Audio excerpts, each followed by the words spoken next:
Hi, my name's Matthew Baker. For my game development project, I decided to focus on concept art.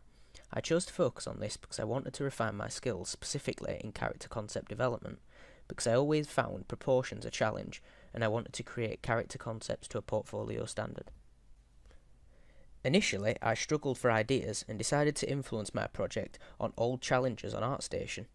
I chose to focus on a project that would allow me to fully explore character concept art, and focus on a project similar to a professional brief, as to get a real feeling of working in a professional context. I decided to focus in on the Ancient Civilizations Lost and Found project, a project centred around the reimagining of an old civilization.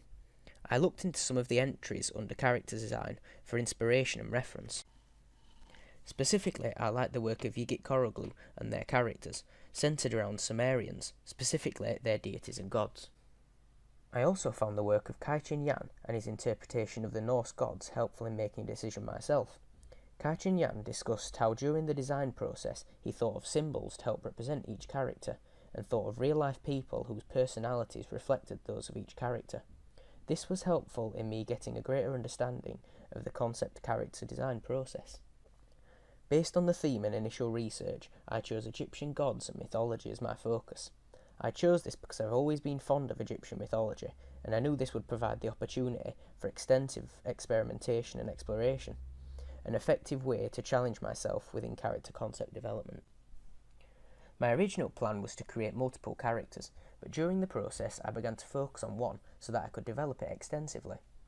I started by creating a mood board on Pinterest to collect some images of Egyptian gods. The one iconic thing was how each god had a heavy link to an animal, so based on this I created a mood board of animals that could act as symbols for each god. At this stage I looked online at the design process a character concept artist goes through when designing a character. Following the design process I created spider diagrams for both Anubis, divine embalmer, and Ra, god of the sun. During this I used sources online to come up with possible ideas for both gods. Following on from this, I created mini briefs for both gods to act as a base for my design. I decided that within my characters I wanted them to bear the iconic animal heads, but also represent their role through physical appearance and clothing.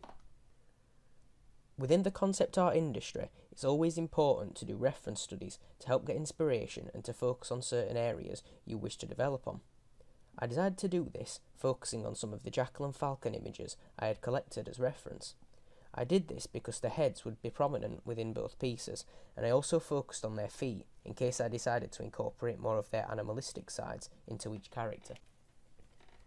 During concept art creation and development, thumbnailing provides an integral part of designing a character. A strong silhouette provides a strong base to work from and creates an everlasting effect on the viewer. I created heroic silhouettes to represent Ra, while I looked into the movements of zombies and other similar creatures in horror films to create the thumbnails for Anubis. I chose to focus on Anubis at this point. Once I had decided on a preferable thumbnail, I looked at clothing concepts. Being the divine embalmer, Anubis was in charge of mummifying the dead. I wanted to incorporate this into his clothing.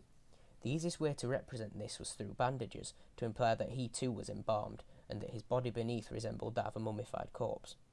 I began to collect Egyptian clothing reference, and so added Nemesis headdresses and Yuxar collars to resemble the Egyptian theme, and represent that Anubis is a god, so wore rich regalia. I followed this over into my head development too. I really wanted to represent the frightening mummified corpse feeling when it came to Anubis's head, and so I used a jackal skull as a base. Doing head experimentation like this was something that I had not previously explored when looking at concept art before, and I believe it greatly helped the creation of the final creature. Within the concept art job role, it's always important to get other people's opinions of your work. Because of this, I shared the clothing and head development concepts on Facebook and asked my family and friends to vote on their preferred ones. After receiving a large amount of votes from social media, I began creating my final character. I started by sketching the outline of the character. During this stage, I looked into reference for the skinny, malnourished appearance I was trying to aim for, and incorporated that into the design. I found this quite difficult due to the area where I was covering. but it was an integral part of the concept creation. Before adding colour, I collected a variety of colour swatches suitable for the character on the website Coolos. I did this so that I had a variety of colours to start with. To begin, I picked out flat colours and added darker and lighter shades to help resemble shadow and objects hit by the light. I slowly began to build up these layers using a variety of brushes and blending. Due to this being my first time focusing on a single character, I found this very time consuming, trying to make things look right. What I discovered with this was that within concept art, quite often less is more, and that you can sometimes use limited colours to represent objects and areas out of focus. As I continued to develop through the project, one point was raised about 3-point lighting. One thing I struggled to do throughout was understand how to use this concept rather than just using darker and lighter shades of the same colour. Rather than moving on to creating another character, I decided I would try to understand an integral part of concept art, 3-point lighting. The easiest way I was recommended to do this was through looking at another artist's work and recreating it myself, trying to follow their stages they went through. I therefore looked at this piece created by Ricardo Maron and viewable on ArtStation. Here is my attempt at recreating Ricardo Maron's striking piece. Through this, I feel it really helped me understand how different hues are used for key light, fill light and backlight, and how together they really make an image pop off the page. I went back to my Anubis piece, incorporating what I had learnt about 3-point lighting. When compared to the original, as seen here, I believe the addition of 3-point lighting really makes the character come to life and make it look three-dimensional. This is the overall final concept character I created. I believe it works effectively in response to the brief and shows my skills in responding to a brief and creating a portfolio-ready character concept.